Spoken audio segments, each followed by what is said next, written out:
Ano, já bych vám chtěl utrčet smrti, popřát příjemnou zábavu. Tak prosím.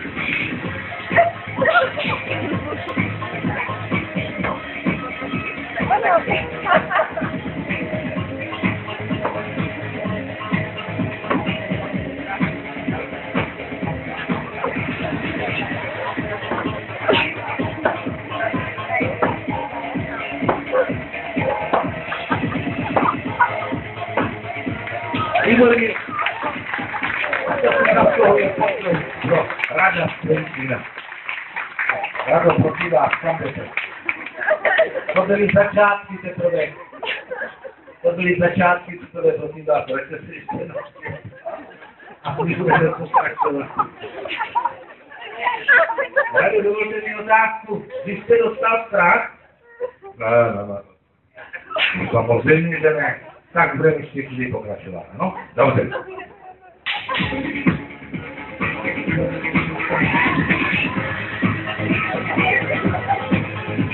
Tak prosím.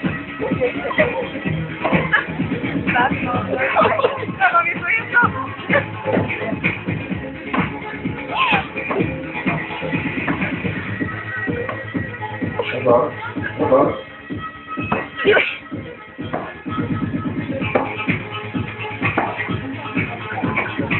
Výborně.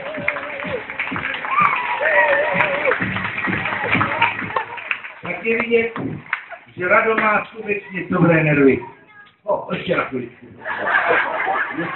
Ještě stále máte to nejhorší před sebou.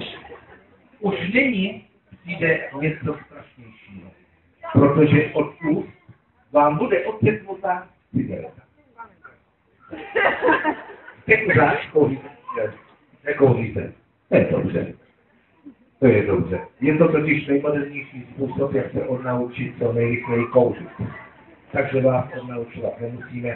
Chtěl bych jenom říct, že málo který střelec z pistole by se odvážil tohoto výkonu. Ovšem, kolegyně Ellen, to je profesionálka. Ta má za sebou obrovský trénink, obrovskou praxi. Vždyť předvádí tyto výkony už skoro 14 let.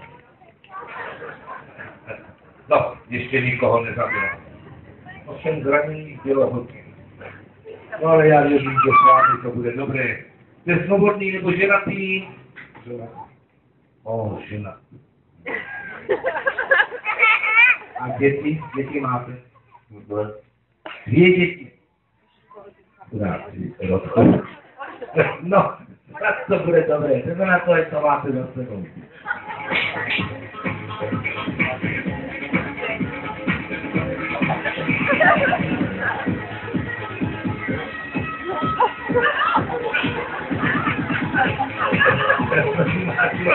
Uklidněte se.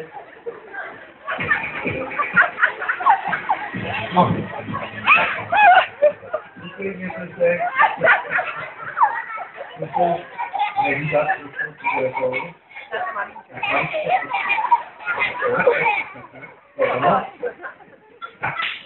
a když se soustředíte, nehýbejte s hlavou.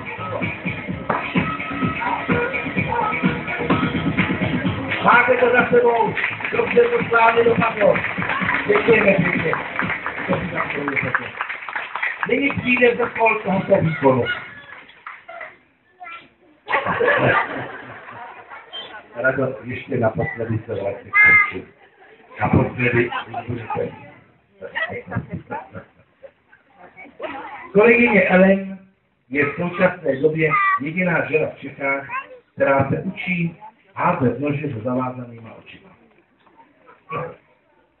Ještě jí to moc nejde. Ale já věřím, že s vámi to bude dobré. Zkontrolujte vám pásku a řekněte, jestli se z ní není vidět. Není vidět. Prosím vás pěkně, v zájmu vaší bezpečnosti je nutné, abyste se během celého tohoto výkonu hlasitě ozýval směrem k vrahcení. To proto, aby ona věděla, v kterých místech se asi uterče nachází. Bude to její jediná orientace, proto si na tom dejte záležet. No prosím, dejte si na tom záležet. Ovšem, když jste tyto výkony natáčeli pro slovenskou televizi, se známou zpěvačkou Ilonkou Čákovou, tak paní Čáková místo toho, aby se jen tak obyčejně ozývala, tak zpívala krásnou písničku. Umíte zpívat? Neumíte. Ale nějakou písničku znáte? Takže to budete jenom podívat. Ano, dobře, vyzkoušejte si to a řekněte nahlas třeba tady, usom, nebo jakýmkoliv způsobem se ozývejte. Prosím. Málo. Nahlas. Ale to je jistě málo. Nahlas. To bude dost dobré. Tak, připažte, nehýbejte se. No, to je prostřed. Maličko. A nahlas, prosím. Ještě. Nahlas.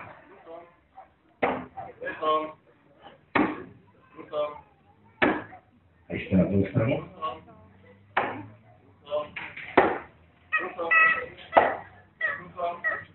A máte to za sebou.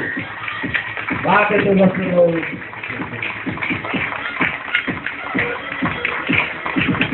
Rado, já bych vám chtěl poděkovat, už nebudeme na vás nic házet, já bych vám chtěl jenom poděkovat jménem našeho kolektivu a jménem Odesečka, nejenom za vaši odvahu, ale především za smysl pro humor, který jste projevili ke Slovíkovi. Byl jste dobrý. Děkuji vám pěkně, ukloňte se a zasloužíte hlučný potlesk. Rado, Krečína. Děkuji.